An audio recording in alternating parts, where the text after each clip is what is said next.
Hey everybody, welcome back to The Great and Terrible Oz. That is AHS because it's American Horror Story. That's the show we're watching. Today we did episode 5 of season 7, you know, as one does for their first season of the show. And this one was called Holes, after that one book that I had to read in like 6th grade. Yeah. Yeah, this episode is... It's like really baffling on like what is and isn't a flashback. I would like the present to be more present in this show. I feel like they're having a lot of fun going bopping around, but yeah, this one's chaotic, not for the usual reasons, but also is partially the usual reasons. We definitely get a lot of some info. chronological stability. Yeah, that too. Yeah, huge info dumps. Mm-hmm. Can I start it off? Because it starts out with Beverly reporting on like everything. Like this is basically like last time on American Horror Story, but like in universe, because she's reporting on the chemical trucks, Meadow's disappearance, Kai's on city council, you know, and like she's very pro Kai, which again like seems like odd for the media and for what they're going for again, but whatever. It's American Horror Story for you, you know. Okay.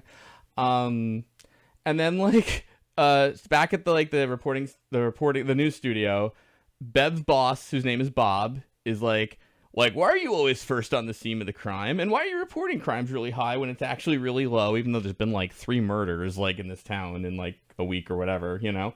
Well, everywhere else has been like super nice. Yeah, it evens out. That scene actually took me back a little bit because like Bob up until now has been presented as like this huge douchebag, like this huge raging douchebag who sleeps with his employees. But then like in this scene, I'm like, yeah, you know what? Bob makes some valid points here. It's kind of scary that Bob is making the most sense right now. Well, yeah, and then like he does this thing too where it's like. He's like, and stop reporting on that nut job running for city council. Nobody cares about zoning laws. And he's absolutely right. Like, we know why Beverly's doing it, but it's still like, wait, what? You know, so... Again, remove yourself from the fiction of the universe for a second and imagine you are the head of a news station and this lady keeps doing this. Yeah. Like it's absolutely like, hey, cut it out, weirdo. Stop following around this weird little 4chan child. Exactly. So yeah, and then Beverly's like, "Why are you sitting on the tape of those clowns killing Serena?" Which is like, well, why would you air that in the local news? But you know, Bob's like, we're not airing it. The parents are suing us because we didn't protect her. Which what? All right. That okay. And then anyway, like, I mean, maybe someone should have like mentioned the clowns earlier, like especially if the footage does show that cameraman was like, this is fine for like a solid 40 seconds. Maybe that guy should get sued actually. I mean, but like this is a really weird part because then what happens is he fires Beverly, right? But then she's like, how about I go to the press about all the sexual harassment he does, and then he does this thing where he like leans in kind of sexy like and does like this ASMR like, get the fuck out of my office. Like, I don't know why he did that. And, like, yeah, like they framed it like it was supposed to be like an intimidating moment, like you're like, oh, is he gonna like hit her, is he gonna like threaten her? But then he like leans in very like tenderly and like romantically and then is like, get the fuck out of my office. And I'm like, but that doesn't resolve anything. She's still going to do the thing she said she did. And, like, what's annoying, too, he's like, you're fired. And then when he says, that doesn't, because if it were me, I have to admit, I'd be like, wait, so I'm fired or you're telling me I still have the job and just to get the fuck out of here? Which is what it was, but it's not clear. It's not clear. And, so then we go to the cult meeting because they have those, right? And, God. Winter's like, there's no polling for city council, which no shit. So she did her own little straw poll. And some guy is rightfully, because they're in a friggin' blood murder cult here, like, who cares about some stupid election? And Kai slaps him. He's like, yeah, Kai immediately stands up and hits him and says, "It's very important that I'm Mr. Politics Man." Like, what a stupid question. Like, absolutely not, Kai. He's absolutely right again, but fine. How dare you ask me? I'd shoot you in the head with a nail gun if I had one right now, Mr. Man. Speaking of which, I had to speed run watching this episode because of my schedule, and I just immediately hyper focused on that dude, and I'm like, who is this man? And I'm like, for the rest of the episode, I'm like, who is this man? I have never seen this man before a day in my life. Who is he? He's one of the clowns, evidently, but who is this man? Yeah, the other beautiful part is the person I was watching it with, I legitimately asked, or they asked me, I think first, "Hey, am I supposed to know who that is?" And I'm like, "Well, if you are, I'm in trouble," because I also don't know who that is. Yeah. And then at the end, I realized, it was one of these introductions, a thing I'm finding American Horror Story sure likes to do. Right. Yeah. What's extra messed up about it too is the show tries to gaslight you, the viewer, into thinking you know who that is, and you don't. Yes. Spoiler alert, it's not a character you've met before. Right. But they frame it we should know who he is. He's been shown at some point. He has not. There is no evidence. Yeah. His name is RJ for the record, but you wouldn't know it. And the whole time I'm like, it's my fault. I'm like, I've forgotten this character and I should have been paying more attention. And then I realized, no, that's wrong, actually. Oh, also, if we're going to talk about character names, real quick shout out to Chaz Bono's cool character name of Gary K. Longstreet, which rules. Oh my God. Yeah. Gary K. Longstreet. Amazing name. S+. Good stuff. Also, on that note, I did make note of assumedly at the point we are at in the show, it's been roughly a couple of months maybe since the election, which is where this all started, and Gary's hand really or arm rather, lack of a hand, really healed fast, huh? Doesn't even look like he was injured. It's just it's always been this way. They make no effort in this show. No effort in the show. In fact, they go the opposite route of trying to give context clues as to how much time has passed. They never ever give any kind of indication how much time has passed between scenes, and then when they do, it's confusing. You really have to actually write it out and rewatch episodes, because this in particular episode covers a 5-week time period, which is wait, when did this thing happen? And it's tough even when you're trying to keep track of it. Not that I was. But so in the cult meeting, right? People aren't scared of the clowns is the problem they're trying to solve. And and Kai delivers what is maybe the funniest line of this entire show so far, completely unintentionally funny, of, "Guys, we got to make the murder scarier," which is just so incredible. And it's this big, beautiful reveal of this is what the American Horror Story authors think is the most generically scary thing. Oh no. My favorite part here is then all of a sudden somebody goes, "Sorry, I'm late," and Ivy walks in. And you're supposed to be like, "Oh, Ivy," but what are you late for? What are you doing that you're missing your murder cult meeting? That's probably number one on your agenda. She runs the butchery, creamery, restaurant, Michelin experience. She's a busy lady. And I get that because she's down a head chef, but now it's Ivy's part of the cult, which is wait, what? But she is. Honestly. Mm-hmm. How does Ivy have time for a cult? She's too busy. Yeah. That is true. And then, so then, her reveal brings in the title, because that's supposed to be "Oh my God, Ivy, how could you?" Whatever. And then, which is then also posing a bunch of questions then from previous episodes. Wait, how did that work? But whatever. So then we have our title, and then Allie comes in and she's washing a rash off her neck, I guess, but it won't come off. As you do. Bleeding. And then she keeps scratching, and now there's holes and centipedes are crawling in and out of it.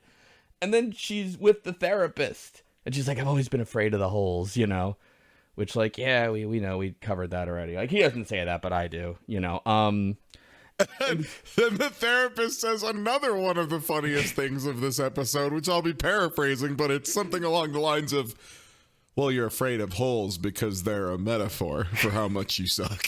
Yes. Yes. He like starts to go on this like weird little tangent of where he like interprets her dream. And I'm like, that's not what a therapist does. This man is like pulling shit out of his ass. Like, yeah, the holes are a representation of the areas of your life that you're lacking. The bugs are a representation of something. I'm like, this is not. Allie, this is not therapy. Have you ever? My man got a degree from Joseph in the Technicolor Dreamcoat. Let me tell you about the shafts of wheat, lady. Oh my God. Allie, have you tried tarot therapy before? I think that's up your alley. We were quite literally one step away from him saying that in this specific scene. And like, then like, it like super cuts to like, another flashback in the middle of this like oh god whole thing. He's like, did you know your relationship with Ivy was so tenuous you cheated on her? But yeah, right. Yeah. You know. Yeah, because that's also, the other apparently, thing. Ivy canceled all the credit cards and like tied up everything in the restaurant or something. Yeah. Like Ivy has found a way to just totally screw Allie. Yeah, right. And that's the thing is like, so for all intents and purposes, Ivy is like, I guess separated, maybe not legally, but separated. She has like custody of Oz. And they're living in like a motel. And then Allie's like telling the therapist like, oh, I can't check myself into a hotel because I'm scared of my house because my wife canceled all the credit cards. And then she says it's almost like she was planning for this. And I'm like, Allie, you are so close to seeing the very obvious answer, but like, still missing it. Yeah. Oh yeah. I'll save that for a bit because it made me realize something too. But with the line like, has your relationship always been so tenuous? Now we flash back to September 2016, so I guess like 2-3 months ago now. Yeah. And in this one, it's just a scene where Ivy's too tired for sex. She's going over the restaurant ledger and things aren't going well. And then Allie's like, I got you something. And they don't really show what it is. Like, I'll be honest, I was watching this on a phone for time reasons. So like, I couldn't tell if it was supposed to be like a sex toy or something. Oh, but yeah, it's a sex toy. It's like it was like a lesbian. It was a lesbian could see Allie doing. Okay, but it was like a very expensive vibrator type situation. I see, because she was like, you know, it could be fun, and I could see Allie doing something stupid, like, here's Play-Doh, let's make a thing, but you know, whatever. And then yeah, let's make a thing, all right. But yeah, it's just. It's also very confusing because this is only supposed to be a few months before the whole thing. Mm-hmm. Like, how unstable is this restaurant? Like, restaurants are famously a little rough, you know, especially starting out. But, like, going from, like, I don't know if we can afford, like, you know, sub $200 object to, like, yeah, we're the biggest thing in town. We're every restaurant. Everybody loves us. We are literally every free restaurant. Time to just run random shifts for my wife as a joke for, you know, to kill time. Yeah, completely, absolutely out of control. I don't know what this finance situation is. It's so confusing. It's so confusing. Not only that, but like Ivy presents it in a way in that flashback, like it is dire. Like they are moments away from bankruptcy. And then Allie has the nerve to be like, I think it was because of the election. I'm like, she quite literally, because she's referring to like the kind of coldness from Ivy and like not wanting to have sex. And I'm like, she quite literally 0.5 seconds prior to you having this reaction said, it's because of the finances. I am stressed because of our financial situation. And Allie's like, I bet it's the election. But we got to hold on to that thought for a very scene coming up soon, right? Because we're going to hear more about Ivy's motivations. Oh my God, yes. And but anyway, we go back to the therapist, and he's basically like, "Well, can't do anything about Ivy, so how can I help you?" Which is like, oh my God, like what are you a short order cook? Like, you know, you're the therapist, whatever. So, she's like. She goes like, in my notes I have, she says Ivy convinced the judge to only allow supervised visits to Oz, which considering she's a murderer, yeah. Like, and And then we flash to the supervised visit, which is at this fucking restaurant again, which like 90% of the non-murder scenes happen in. And murder scenes. Which and restaurant? Murder scenes. Is it a restaurant we know of, Slow Beef? Is it a restaurant that we might have seen before? It's on the tip of my tongue. I know I've seen this before. Is it Ivy's fucking restaurant? Yes! Is it a fucking butchery again? Yes, that's right. Great. Yes, that's so wild. Where I love Ivy the is fresh baked bartending. pie sign. Which, yeah, again, Ivy is like bartending. They have a fresh baked pies sign. What is this restaurant? It's the butchery. On She Main. has a sign next to her that says tasty cheese. What don't they serve here? Same. Tasty cheese. Oh my god. We'll make same. whatever you want, please. I'm desperate. Coffee. I have pies and the cheese. There's probably one customer like, this cheese sucks, and she had to change it. Like, no, look, it's better now, I swear. Anyway, all right. We fixed it. It's tastier now. So then, like, anyway, this is a ridiculous scene because she gets Oz a sketch pad. She's like, you used to love pirates. Why don't you draw me a pirate? She's like, you're acting weird, Mom. She's like, I know. Anyway, so Allie then comes up with a reasonable thing. I want you to help me get my son back. And then that's pretty much the end of that scene. Because then we flash to another scene because it's a lot of jumping in this one. And it's Ivy and Winter in a car together, right? And Oz is at Jeremy's house. And the thing is, no, we've never heard of Jeremy. And, like, I'm going to roll my eyes, and I don't know this for sure. This is just speculation that, like, 3 episodes from now, Jeremy's parents are going to be characters all of a sudden, and we're supposed to have meant to remember them or something. Whatever. But anyway, Oz is staying over at a friend's house. And basically, Winter asks Ivy after they've hung up with Oz, like, so as, Oz asked about Allie at all, and she goes, not sort of. She's like, she asked if you were going to be his third mom, which is kind of fucked, where Oz is like, I don't even give a shit about my other mom. Like, are you going to reply? Yeah, trade up already, sister. Also, like, Winter has been nothing but, like, the worst for Oz. So I feel like Oz was asking, like, begrudgingly, like, oh, really? This lady? This is our third mom? The last one was bad enough. Yeah. Or I guess, like, she's not going to be the third mom, is she? Please say no kind of deal, but... Also, hey, what percentage, for a character that was ostensibly Oz's babysitter, what percentage of her screen time is with Oz at this point? Like, it's like approaching zero. It's a limit approaching zero rapidly. That's a series converging on zero, yes. I mean, if we're being honest, like, Oz is probably better off for it. Every time he is in the presence of Winter, something horrendous happens to him. So he does fucked up shit constantly. She can't help it. It's just she just sees a little guy and goes goblin mode.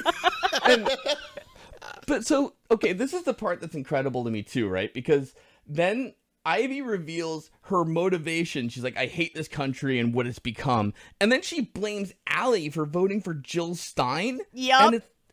And then that's what turned her to Kai's cult. Kai, the Trump supporters cult? But yeah. Also, again, if you're so into radicals and stuff, Hillary? Hillary? Radical? Hillary? Okay.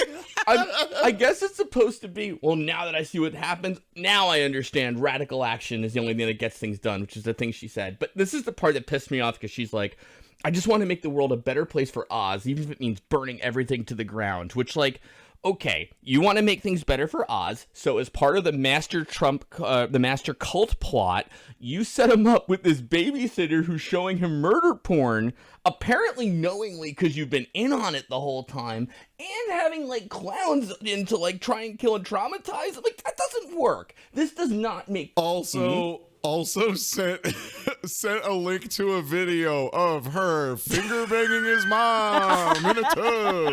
No, cannot overstate. Not, hey, if I was a kid and someone did that to me, I would be pretty upset about it. I would probably hate that a lot, honestly. Yeah, like, and the thing is, there is no way, like, even in the framework of this, like, batshit off the rails show, there is no framework in which Ivy doing this makes sense because, like, her motivations just truly cannot coexist with what's actually happening. Like, what is the end game? Like, oh, you help Kai and he does what that fixes what Allie did? Like, what is Kai doing that counteracts Allie voting for Jill Stein?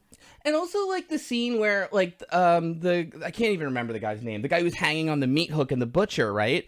There is an alarm, and, like, Allie surprises Ivy by saying, I'll go. And yet still, that's not, like, helpful to, it doesn't screw up Ivy's plans at all or anything. It's like, it still works out okay, which either means this plan is so perfectly executed, it can do every contingency, or again, Kai has predicted somehow, like, Allie would do this, or this is just insane and nothing makes any sense. Like, yeah, I think they want us to give Kai the credit that, like, he is just so good at planning that he made, like, Oz hate his mom, which would mean that she'd feel bad, which means she would volunteer to go turn off the thing, which would all be, like, I don't know, like, maybe, like, 0.5% believable if Kai was even the slightest bit charismatic or intelligent, but he's neither of those things. The clown chess pieces are all in place for me, baby. Let's do it. He was introduced by blending up Cheetos and covering himself in Cheetos. I call this... That was move one by Kai. That was his thing. That was our introduction to the mastermind. I call this masturbation gambit move, of course. Oh my god. Look out, Kasparov. Yeah, they just showed him beating his meat in the shower, too. Yeah, come on. You have to decide. If you want, it's got to be credible. Like, you can't just show, like, the antagonist jerking off. Oh my god, that does, like, remind me. I had written over earlier in my notes because there was a moment, I think it was the very first scene of this episode. We always talk every episode about how heavy-handed they are, and they're like, this is a metaphor, just, like, saying it. I think it was in episode 1 or 2. I specifically made a comment. Maybe it was in episode 2, the one that was lost to time. Right. But I very specifically said about a specific scene, damn, they really want to be Clockwork Orange, because it was, like, so obvious they were, like, trying to be Clockwork Orange. And in the first scene of this episode, Beverly literally goes, yeah, we're doing our Clockwork Orange shit. And I'm like, God damn it, American Horror Story. God damn it. Well, then... during the Make the Murders Scarier scene, they also were like, we should chant some, like, Satan stuff. Like, what Satan stuff? I don't know. Ave Satanas? It's like, well, how about Hail Satan? Shut up, Peter. We're saying Latin's way scarier, Peter, you dumb asshole. Like, it's such a dumb scene. Yeah, they're planning... Again...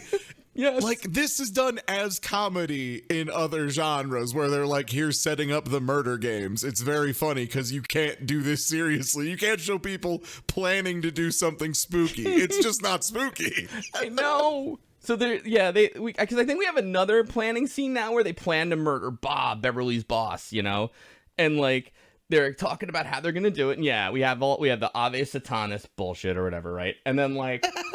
Now we go to Bob's house, right? And Bob is going downstairs with a latex glove on with, like, I guess you're supposed to maybe think for a minute it's not blood. It's, like, just red jam or some shit that he's licking off his, like, fingers, which is like, wait, what?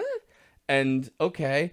So all of a sudden the clowns come into Bob's house, and they're attacking him. And then the subtitles below which clown is Kai, but we're going to learn that anyway soon. So Bob is like, no, don't kill me. And he goes, I have a gimp in the attic.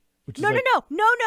Sorry? He presents this in the most absurd way, as if it's not already absurd information. He goes, as he's like, he's a pathetic little piss boy who's about to get stabbed. He goes, no one will take care of it. And the clowns are like, what the fuck are you saying to me? And he's like, no one will take care of it. And they're like, what are you talking about? And he's like, in the attic. And they're like, what are you talking about? And he's like, I have a gimp in the attic. And I'm like, I have ascended. The show has ascended me, because that's when it goes off the rails. Also, why does he feel the need to be cryptic with the murder clowns? Like, at this point, you just got to be like, hey, man, all on the table. You clearly are going to shank me. There's a fella upstairs in a bad way. If you could just let him out and, like, let him go on his merry way. He ain't involved. Yeah. So, and then they go upstairs, and sure enough, there's a dude, like, hanging, like, from, like, I don't know what you call it, but it's like one of those circus tricks where like you put hooks through your skin basically, and it's like on the back and you hang from that, you know? The suspension. Yeah. A suspended, I guess he's like asleep or something because he's not reacting to any of this at any point, you know? I don't think. And well, I think the idea is he has like a sensory deprivation mask on, so all he can feel is like the hooks, and that's his entire experience. Like, I think that's the idea. But instead it just comes off as there's a weird kind of gross prop in the middle of the room and everyone looks at it like, is that fucked up or what? Like literally every motherfucker in the party of clowns takes a turn going, what the? Yeah. What the? Almost like that, like literally verbatim, almost like that. Like it pans to each one of their faces and they're all like, whoa, what? I know we're creepy murder clowns, but that's just crazy. Like it is a very, very comical scene. I feel like this is just something that was added like almost last minute in the writer's room just to like dress up an otherwise kind of boring murder of Bob, you know? Where it's like, well, clowns are killing. It has no payoff. There's like no payoff for this scene. Yeah, I mean, there's a very important payoff. It justifies what happens to our favorite character, RJ, later on. Yeah, because they run up in the attic and they find this fella suspended, and I think Harrison is like, yeah, he like literally can't see, hear, or do anything. We should just like cut him down and then like throw him in the front yard and be on our way. Like he doesn't know shit. It's fine. We don't have to. He's just a random bystander. And Kai then says the most I love running for office and being subtle thing of all time, which is we don't take votes. And then he just runs up and stabs him in the gut. Like just a real creep. And also like stabs him in a way that's like he really leans into it, which is, again, the whole point of using a blade is that it, like, you know, kind of reduces the amount of force. You don't need to, like, lean into it, man. The knife's not going any deeper. So he knocks the guy, like, off half of the hook. So he, like, has a bunch of hooks falling out of him. He has, you know, a knife in him. And he's already, like, yelling, like, ooh, ooh. And then Kai feels the need to, like, kick him in the stomach. It's really dumb. Ivy, upon seeing this stupid chicanery, just feels the need to throw up and runs off, to which I said to the person I was watching this with, oh, that's weird. You'd think a butcher would be like a little more okay with that, which I felt quite bad because then later on, Kai, I believe, says the exact same thing. I'm just like, oh, you think a butcher would be more okay with that. And then I think we're also shown that RJ, again, the character who like is talked about again at some point and is also squeamish about this murder, I think, right? Mm-hmm. And yeah, he's just like, hey, we don't have to do that. That was a bit much. Yeah, exactly. But like, you know, so anyway, they kill this guy and Bob's upset, and then they kill Bob, and they filmed it with their phones and all that, you know. So okay. And then like then in my notes I have, anyway, I guess Bev and Bev reports it, sorry, and then they air the footage from the attic, because I guess Bev is just now the boss because there's no one else who works at this news studio, I suppose, but whatever. So anyway, then they're having Beverly and Kai are having coffee in the restaurant, and again Ivy is in the background, like doing bartending shit or something, like, you know. So whatever, but they're like debriefing at this restaurant again, and like Kai is annoyed that Ivy got sick when she's not like in the earshot. Yeah, during the murder also, Kai almost accidentally quotes Oblivion in Elder Scrolls, and I was like almost wondering if that was on purpose, like when he's doing his big like thing to Bob, the boss of news, and he tells him like, yeah, any last words, when he has his, mouth duct tape, and he kind of mumbles and he goes, just like I thought, all show and no substance, all flash and no substance with you elves. How about you? And then he stabs him in the gut a couple times. Oh my God. Yeah. Okay. So at this point, I do want to point out, this is the first time we are really introduced to the scene where the Gimp is murdered. is where we're like for the first time introduced to everybody in their clown outfits but without the masks on, so we can finally start putting like two and two together as to who has been who so far. So just so we're clear, this is a very important thing to me, if not for anybody else, is that RJ is the jerk off clown.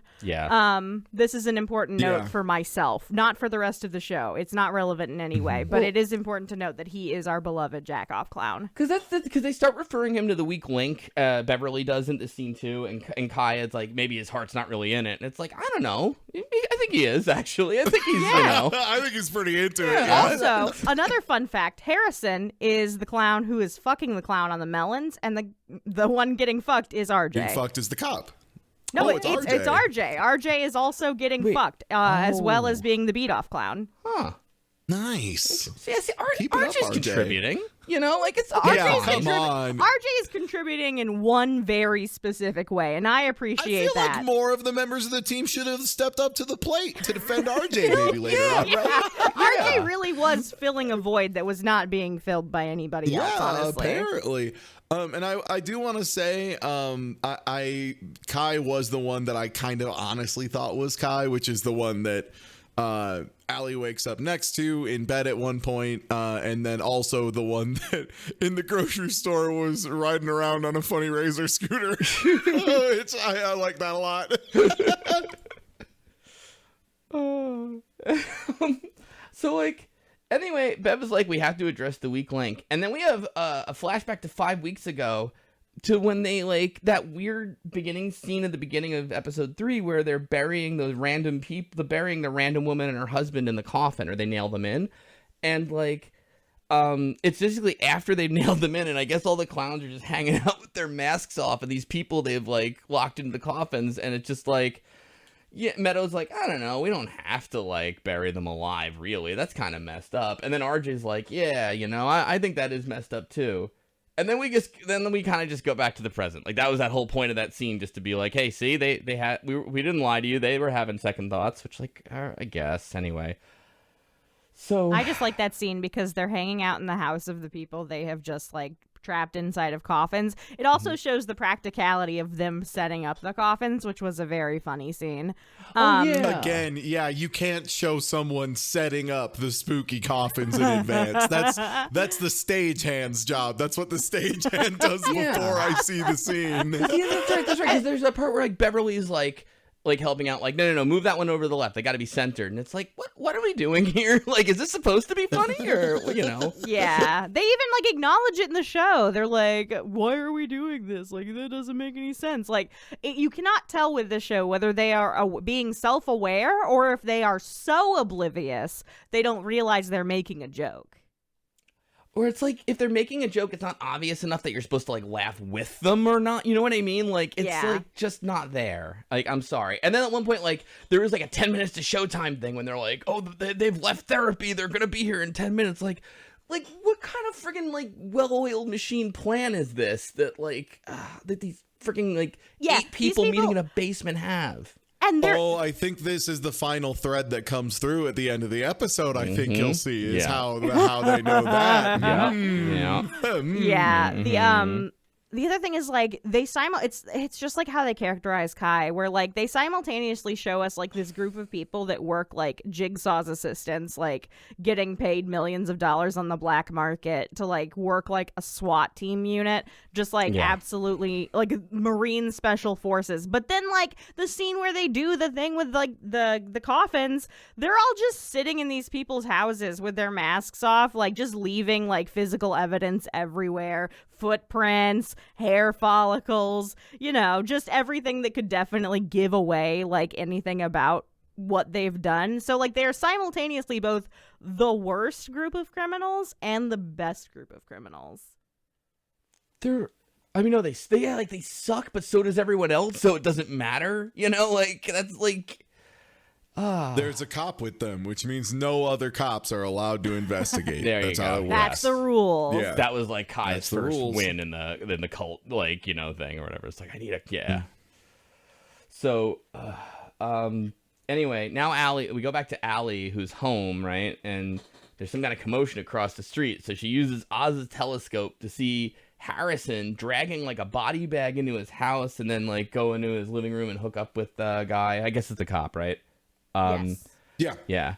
So she gets a very uncharacteristically Allie for her move. She gets like a bat, right? And a baseball bat, and like goes across the street, to the neighbor's house to check shit out, and sees like an open grave in the backyard, and Meadow is in it, alive, and she goes, "Help me, please!" And then the Allie we know and love, she just runs back home and locks the door. Yeah. I was really appreciative of this scene because it was very much like, all right, Allie's getting a little too powerful, getting a little weird. Okay, there she is. Exactly. She just like, she has a moment of gasping and then just turning around and sprinting. It's very good. It's like the show was like, don't worry, everybody. The Allie you know and love is still here, The thing I love the most about that scene is because this show does such a terrible job of framing things in context or like making everything. things weighted in any way. Mm-hmm. The way that that shot in particular is framed of her like looking through the telescope, which first of all, I don't know if telescopes work like old-timey pirate-looking glasses. I would assume you need binoculars, not a telescope, but that's maybe a discussion for a different day, I guess. The way that it's framed is she's spying on him. She sees him bring a duffel bag out of his car and then go inside and smooch a fella. And then she's like, can't have any of that, and grabs a baseball bat and goes across the street. And the way it's framed is like, I don't like that I saw him smooch that fella. I got to do something about this. And then she gets her old handy dandy slugger and heads across the street. But I also like the implication when she finds Meadow in the hole that Harrison like put her in there at some point and then was like, I got to go smooch a fella. Like, she'll be fine in this hole. I got to take a break and go smooch a guy. I'm too thirsty to finish the job. Yeah. Also, the way they frame it every time, like they don't really show Meadow as being like bound in any way, so it just kind of seems like she could just kind of get up and leave. Also, there's like steps out of the hole, and later on, who knows, maybe she does just hit the bricks. Maybe shit sucks and she walks away. Well, spoiler alert, because then that's kind of what happens, because like while Ivy Allie calls the police at first, but the lines are too busy, I think, for 911, which is like, wait, what? Like, in this town of 5 people. Right. So, okay. And then she calls Ivy, who's like, I don't know. RJ was the only 911 operator here. No! You got me, American Horror Story. I should have been paying attention to the context clues. RJ is the only 911 operator. Also, he has a 9 statewide EMP. Oh my god. Did you guys see in the episode where like it's kind of like briefly revealed who RJ eventually is? Because No. it is truly a blink and you miss it moment. I don't even remember where in the episode it is, but you see, like, I think it's towards the very beginning. Actually, I think it's in Beverly's scene. He is the cameraman. He's her cameraman, which is a very, very funny relationship to include in this cult. That like Beverly was like, "Hey, I'm in a murder clown cult, cameraman guy. Would you like to also be in the murder clown cult?" And he's like, yeah, that's a rational thing. I have no motivation to be in this murder clown cult, but sure. No, it would have to be the other way around, right? Because, like, oh no, you're saying he was in the cult first and then convinced her, or like told Kai about it, right? Because wasn't he killed Serena, right, before Beverly was in the cult, right? Wasn't he part of that? So he would have to include Kai in. I can't believe I'm thinking about this more than they did, surely. You know what I mean? Like, so he has to be like, Kai, like, listen, I got this reporter. She's a real hothead. I bet she'd love to join the cult. You know what I mean? That is true, but I guess, okay, so it's one of two things then. It's either A, my dumb thing that I just said, which is that Beverly was like, hello, cameraman, would you like to be in my cult? Which, like you said, does not make sense in context and with what we know already about his involvement in the cult's activities. But the other option is that, like, I don't even know how they would set that up. The other option is truly just something along the lines of like, this is a dude we truly have never seen before. And I guess she hired him after being in the cult as her cameraman. Which I was going to say, because like a cameraman was murdered. Right. Yeah. And it was not RJ. Yeah. So there's Was he the only cameraman and he was just off that day and he was like, oh, I hope nobody notices that I'm gone. I'm going to tell them I'm going to the Caribbean. But even then, like all that and like the context and that is probably the reasoning. But like the thing about it is that means that microscopic scene where they reveal RJ is the cameraman means nothing. That means nothing to us because it still does not establish where he existed to us, the viewers, up until this episode. So their little like blink if you miss it, like, oh, he was the cameraman, doesn't even, it means nothing. It's a nothing scene. It's yet another also, nothing they scene. Show us that before we know who RJ is. Yeah. Yes. He's just a guy at the time. Like, it doesn't work that way. You can't be like, the cameraman earlier. Did you notice him? I'm like, no, I don't keep track of every extra. I'm not IMDb, my brother. I'm just playing along at home and watching a little American Horror Story. Come on. I was here for some horror. I didn't expect all of this. I didn't sign up. I didn't think there'd be a quiz on who the cameraman was.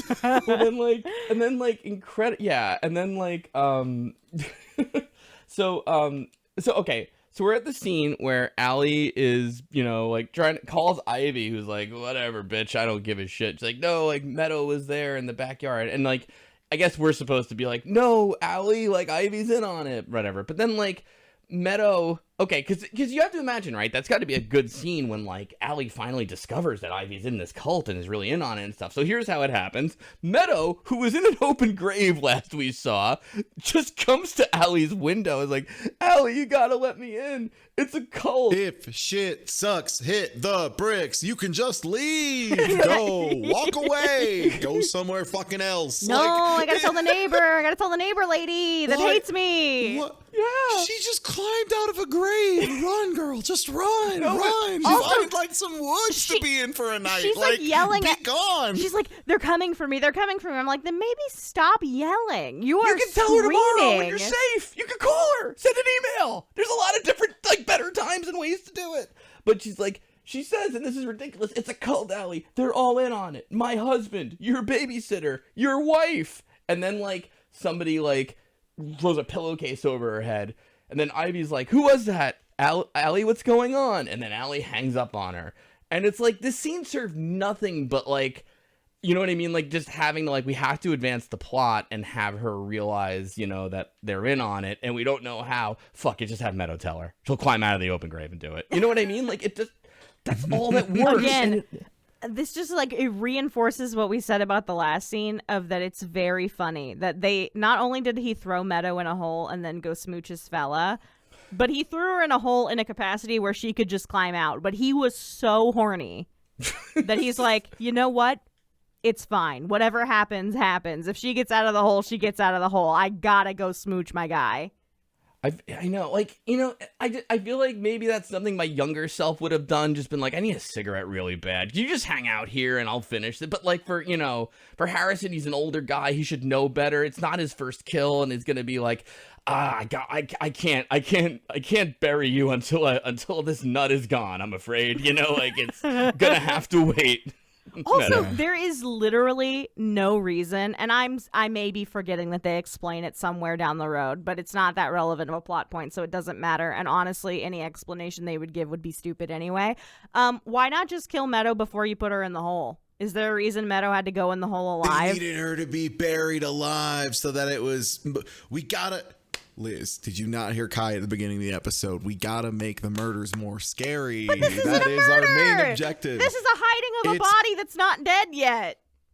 I mean, it'll be a murder when she dies in the hole. But no one's gonna know about it. It's ironic because she wouldn't want to help out with the burying that random couple whose names I forgot alive. So now this is her comeuppance in Kai's master plan, I guess. Oh, God damn it, Slow Beef. You're actually probably like 100% correct. No, That's probably exactly what it is. Except it still doesn't work, because then why doesn't Harrison just finish the job and actually bury her in a coffin like the original? You know what I mean? Like, if they Maybe can afford it. Well, you see, she loved Crystal Light so much and thought about Beyonce that she needed to be under the ground away from Beyonce's Crystal Light. That's the only way.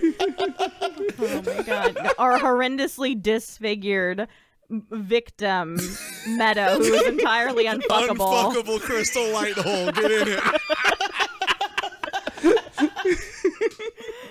Oh my god. And you know what's even more messed up? In the scene where like they flash back to them putting them inside of the coffins and Meadow takes off her thing and she's the clown with like the cute dress, the cute like prom dress. I'm like, wow, Meadow, or the actress who plays Meadow, I'm like, wow, she is so pretty in this scene. Like that dress really suits her. She has like really cute hair and makeup under the thing. And I'm like, why has this show tried to present this character as unfuckable the entire time? Like they are so dead set on selling her as unfuckable, but she's like the hottest person in this room. That's what that that's again, you know what? That's actually the irony in why he buries her alive, so you can be dry downstairs in both ways. Get it? American Horror Story's got you covered. This guy's the freaking Joker. Oh my god. Oh my god. Anyway, whatever, because now we're back at the cult basement. Winter announces that sorry. No, we're in the cult living room. You're right. This I'm time. sorry. The living room. Thank you very much. We're in the cult study. We're in Harrison's house. So Winter announces that Kai is 10 points in her straw poll ever since the clowns were on the news. Like, what? And then he's like, yeah, but I need more than 50% of the vote or I have to do a runoff, and I don't want to do a runoff, which is like, why is this scene in here? Like, what do I give a shit about this? But all right, fine.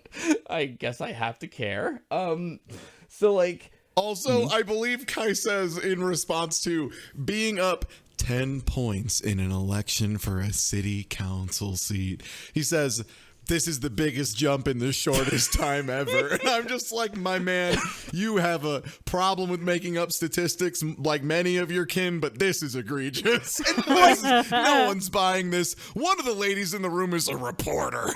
Like, come on. And you know what? My dude, it's 10 points into the straw poll your fucking sister is holding. It's like in the history of polls. I just checked the scene. He says, and I quote, "It's an amazing achievement. We made the biggest jump in the shortest time ever in the history of the polls." Read a book, man. I think you'll find he did. No, see, you misunderstood. He means the polls for this election because there's only 5 people voting. No one's ever kept a poll before, so it's technically true. Also, being up 10 points means exactly one more person is voting for him in this town. Right. And then they've just murdered all the other voters. So after that, and says the whole, like, oh, I don't want to have a runoff and stuff. Kai also does this very confusing, like, you're cool, fuck you, you're cool thing, where he like goes around and like kisses Beverly on the hand, kisses Harrison on the hand, shakes the cop's hand, like doesn't kiss his hand, shakes Gary K. Longstreet's hand, and then says, "I'm not doing a fucking runoff." It's the weirdest scene on the planet. This is also the scene where I realized something. So like this is clearly the episode they want us to definitely start putting 2 and 2 together. They're like, if we haven't spelled it out enough for you, these are all the people who have been in on it, and so now you can understand why each thing that's happened has happened in the way that it has. But like at this point I realized, I had an epiphany that not Meadow, Winter, Ivy, and Gary are all in the same murder club. But like when they had their whole like first encounter, where he sexually assaulted Ivy and Winter chased him off, threatening to kill him, and then they beat him, put him in a basement, and chained him to a thing. That was all before the cult. So like, are they just cool with each other now? Do you think that would be a point of contention that they that Kai included Gary, the worst boy, in the cult that includes 2 people who really fucking hate Gary? Also, don't worry, that's never addressed. And, like, Ivy's really mad at Allie for voting for Jill Stein, which caused Trump to win. But you know who else caused Trump to win? The Trump voters, like Kai, whose cult she joins. Like, none of this fucking works. Yeah, there's a lot of problems. Like, I think Gary is supposed to represent just the standard, like, Trumpian American is the idea. The problem is you have people who are so diametrically fucking opposed, like, you know, just oil and water will never exist in the same space because one of them thinks the other one shouldn't exist and shouldn't have a right to live. So, like, they can't be together. Yeah. It doesn't ever make sense and it never fucking will. Yeah. Also, on that same note, earlier in the episode when they're doing the murder of Bob, we see Ivy's clown outfit, which we've not seen until this episode. It is a elephant head mask with a red suit, which could not be a more heavy-handed metaphor if I wanted it to be. And then, so then what they decide is, like, we have a weak link, and he opens the next room over, and RJ is here, his mouth's duct taped, and he's duct taped to a chair, and Kai picks up that big, like, that gas-powered nail gun kind of thing, right? And this is when I turned to the person I was watching with and said, hey, so I figured out who this character is. And they said, oh, who is it? I said, some random motherfucker they introduced so they could kill him before the episode was done. Yep. And it turns out, that was it. That's RJ. That's our boy.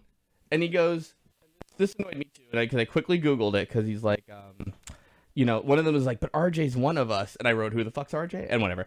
And anyway, he goes, the world record for nails in the head without dying is 13, which is so annoying because I Googled it. It's 38. Like, it would take you 1 second to get that number right, but whatever. And be more menacing. And he's like, but, like, we're going to take turns. Ivy, you go first, you know?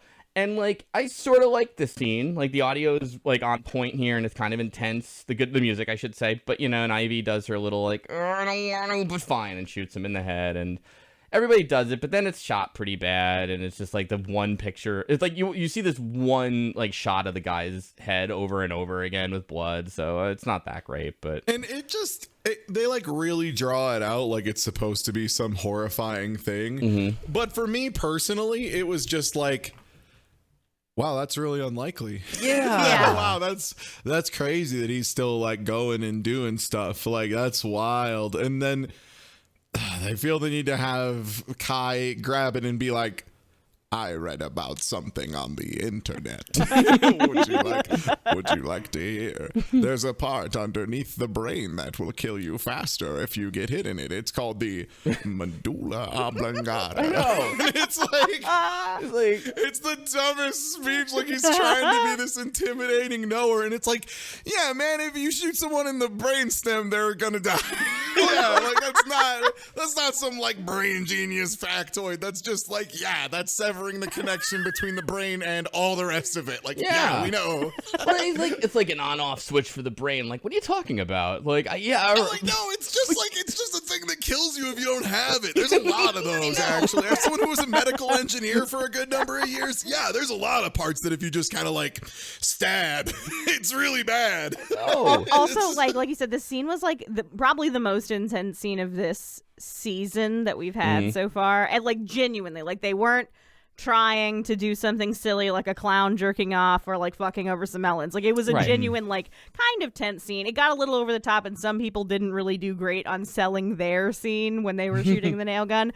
But like, the thing about it is, like, when this scene was happening, it was so like set to be so intense, and like each one of the cult members is like firing their nail into the guy's head, and in my mind I'm just screaming. I'm like, this is about a zoning board election.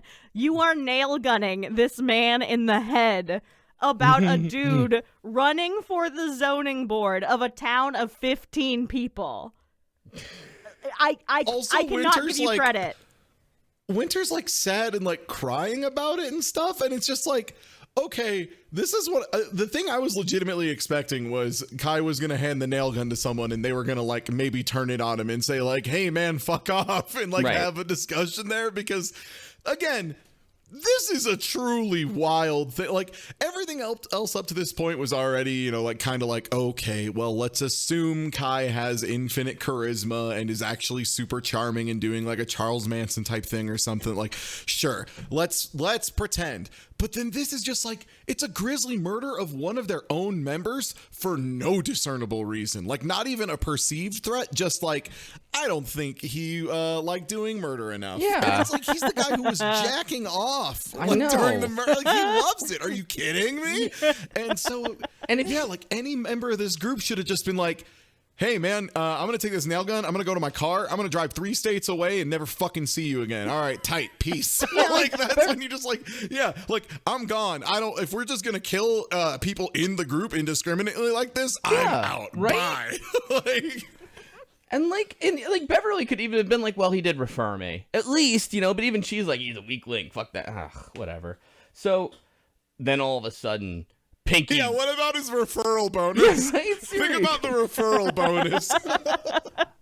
and then, incredibly too, then we get a friggin' another Pinky promise scene with Beverly and Kai.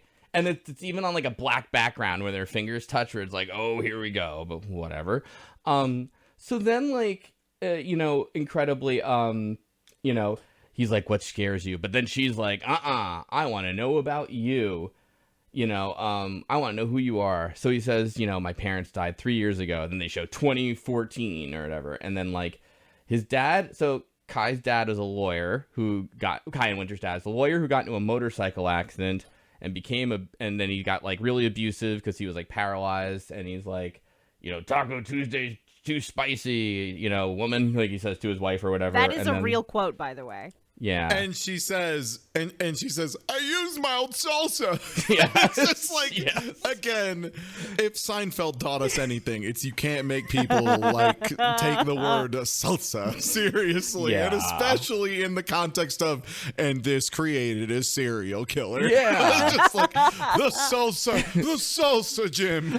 No, like don't make me laugh during this scene where we're seeing Kai's abusive father, but they're like, you know, like Taco Tuesday, mild salsa, I'm angry, and he like says something like about the woman, like I guess the wife's cheating on the husband. He's like, no, like not in front of Kai. He's like, no, you should know who your whose dick your mom is bouncing on while your dad doesn't work, which is like totally like why did we do any of this part? But whatever. So I think he specifically says at the table, "Who are you fucking?" That's Yeah, right. that is no. You do not understand, people who are listening at home who have not seen the episode. This is the exchange. She's like, Taco Tuesday, and is carrying a tray of tacos to the table, and he goes, "Rah!" And then he like grabs knocks it and like chucks it across the room. And he's like, it's too spicy for me. And she goes, I use the mild salsa. And then he goes, do you want the only part of my body I do feel to be in pain? That's right. That's right. And then he I'm goes, gonna embarrass you, Lucy. Like, it's just so.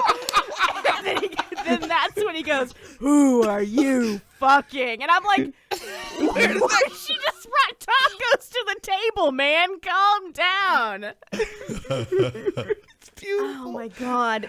Like really truly. I know it's getting said a lot, but I cannot overstate how unhinged this scene was. Like this is maybe one of the most, if not the most unhinged scene in this season of American Horror Story. And then we see Kai on the Red Pill, which I can't tell is supposed to be a subreddit or just like some fake website they made up for the show, but it's a big The Red Pill website. And he hears a gunshot, right? And then he goes upstairs and his mother shot his father. He's like, oh, I'm sorry, Kai, and shoots herself. So it's a murder-suicide deal, right? And then so Beverly's like, did you call the cops? He goes, no, I called my brother. And it's like, Kai has a brother, and guess who it is? It's Vincent. Also, oh, yes. You know what else? Mm-hmm. This is the only actual murder-suicide that has happened in this town, and the cops did not report it as a murder-suicide. Correct. 0 for all of them, gamers. Keep it up. Correct. So it turns out it's Vincent. It's Allie's therapist. He's been in on it too. Which then makes the scene where he's talking to Ivy outside because they both know they're in on it. It's like supposed to be like one of those scenes you watch again where he's like, is there anything I should know? Not yet. But it doesn't make any sense because Ivy should already know everything. Like she should know that the other cult members gave her a gun and they're planning to frame Pedro for getting shot, even though that's also like a big leap of faith, luck-based thing, but whatever. You know what I mean? Like it doesn't work, but whatever, fine.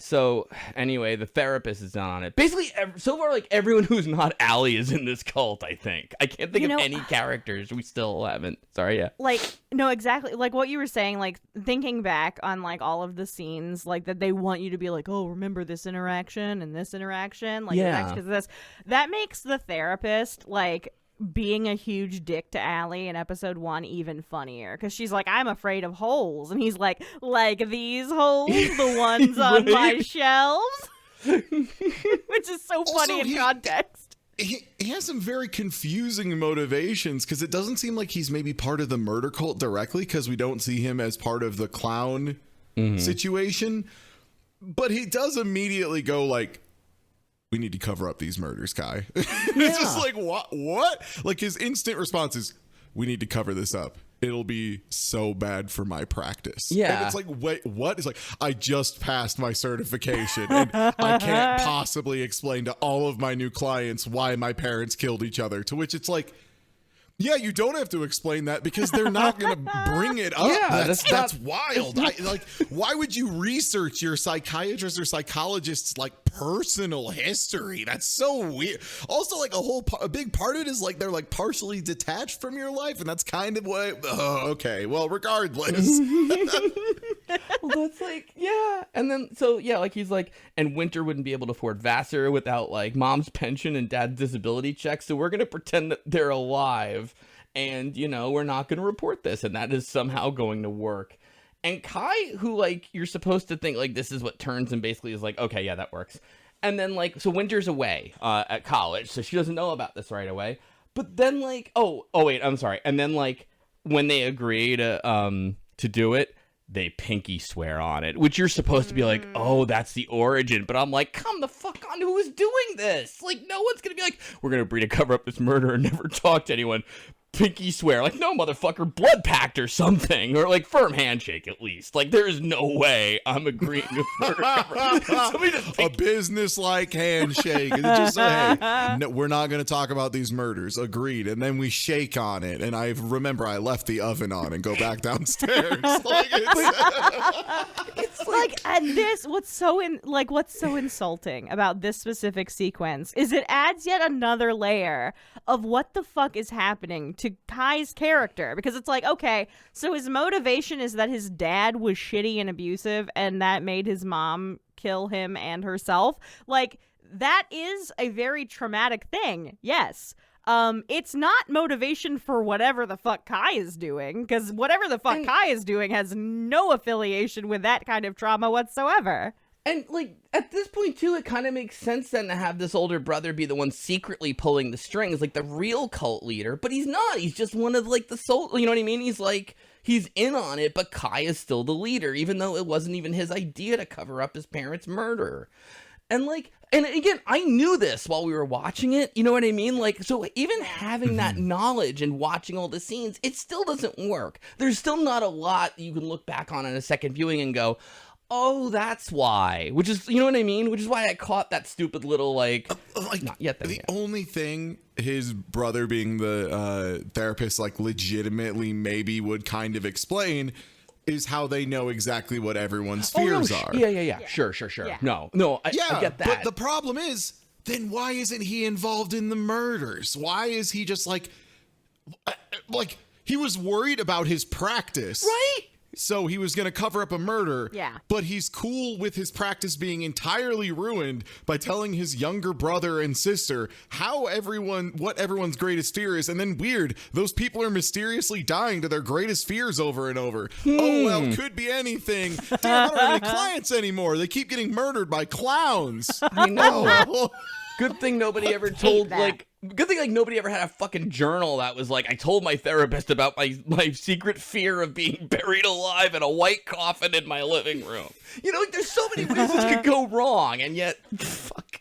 Also, like, it only opens more questions. It's like, all right, well, they tried to give us a really weird, flimsy backstory as to why Kai is like this, but, like, now we really don't understand what Vincent's motivation is, because like you said, like his whole deal was just like, I don't want my practice to go under, so I'm going to join this cult that will almost inevitably cause my practice to go under. He has no motivation, so the reveal is more just like, But you know, even wilder is then you would think is, okay, here's what we're gonna do. We'll wait till nighttime. We'll bury them in the backyard or burn them in the furnace. But instead, Vincent's plan is let's cover them. Let's put them in bed and cover them with lye and just let them decompose. The lye will take care of the smell. Like, are you serious? That's your fucking plan? Just leave the bodies here indefinitely? That is truly the wildest plan. Like, I'm not gonna go into great detail on this here podcast of what I would do to dispose of a body, but let me tell you, that's not on the top 5. It truly is not.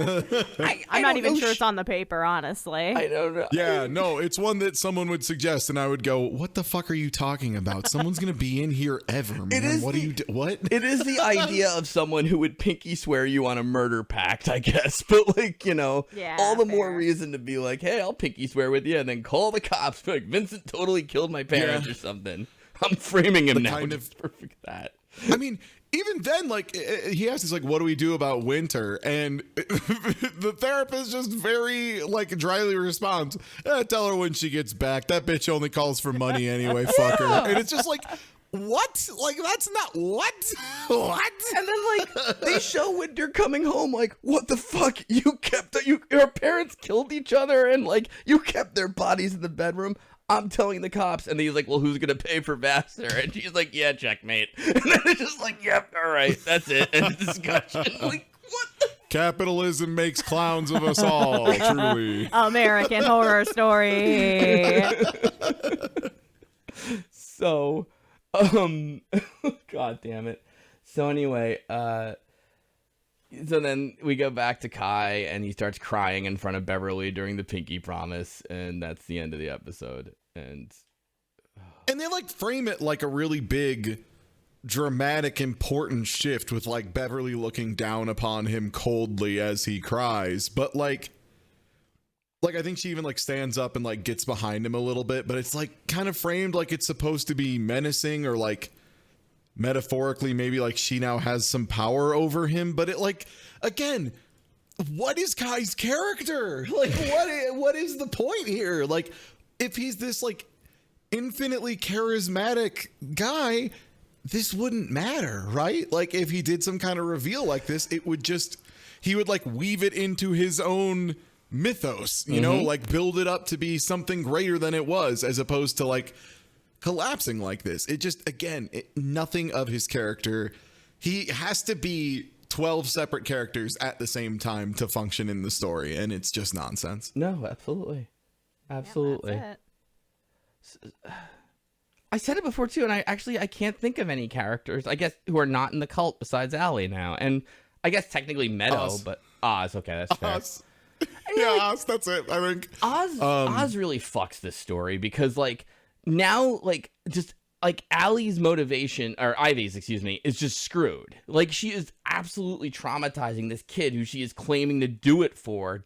You know what I mean? Like, nothing about anything that she does works, because she's fucking up things for Oz no matter what. You know what I mean? Also, like just overall, the overarching, like, because our protagonist, for all intents and purposes, unfortunately, is Allie.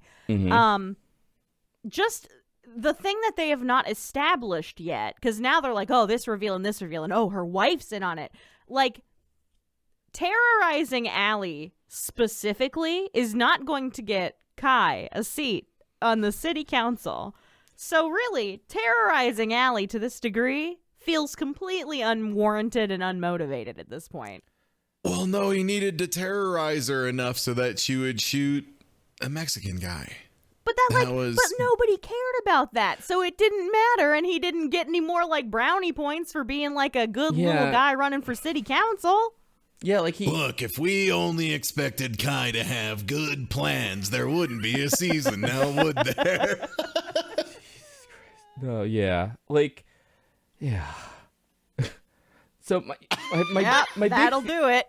My big theory on this show too is like they were gonna make it about a cult of killer clowns, but then Trump won the election, and one of them was like, "No, I get it. Well, it's the true American Horror Story. We'll go political," and then they have to combine the two things, and it's like kind of broken now, and it doesn't really work. Is my personal theory, but whatever. Yeah. Also, like, yeah, the horror cult angle, like, it just doesn't work with the clown stuff either. Like, it's and like, why is Meadow in on this? She just wanted to design some fun clown costumes. Like, it just did Meadow have a reason for being part of this more than just like she wanted a way to pass the time and make some outfits for friends? I mean, her life sucks, right? She couldn't get what she wanted, and she used humor as a defense mechanism, but it still doesn't make sense. He wants, like, I don't know. He wants Harrison as part of it, and like she's unfuckable. Oh yeah, I forgot. Yeah, sorry, my bad. That's her motivation. Whenever she's on screen, she's like eminently fuckable. It just really messes with my ability to remember how unfuckable she is. I delivered that as a joke, but like there are like several scenes like in establishing episodes where like whenever Meadow is having like her weird like pinky promises with Kai, like the implication is like that she likes the male attention she's getting from Kai because no one will fuck her. That is like quite literally like what they are implying is like she is so unbearably unfuckable and horrendous, but Kai, he's a different kind of guy. He sees through that. Like he's willing to take one for the team, and she's like, okay, well that's enough to get me in this cult. It's so bad. Brutal for Meadow. That's so fucked up for Meadow. She deserves better. Common Meadow L. God, Meadow, please, girl, get it together. Enough of this crystal light shit. Well, too bad Meadow won't have a chance to get it back together because she's probably dead now. Well, anyway, see you all next time for episode 6. Should we say the name of the next episode? Would that be fun so people can guess how it doesn't relate to the episode at all? P.S. This one was holes. The only hole was the one Meadow was in. Can I read it then? Because yeah, go for it. All right, here we go. Episode 6 will be Midwestern Assassin, which is what I'm now going to enter the next fighting game tournament I go to at, for sure. That's good. That's good. That really activates the neurons. Midwestern Assassin. That is maybe, I'm going to say something too, for everything coming up, that is maybe the absolute best title, unironically, of all. The rest are so fucking bad. But anyway, I'll leave it there. Oh my God, I'll leave it there.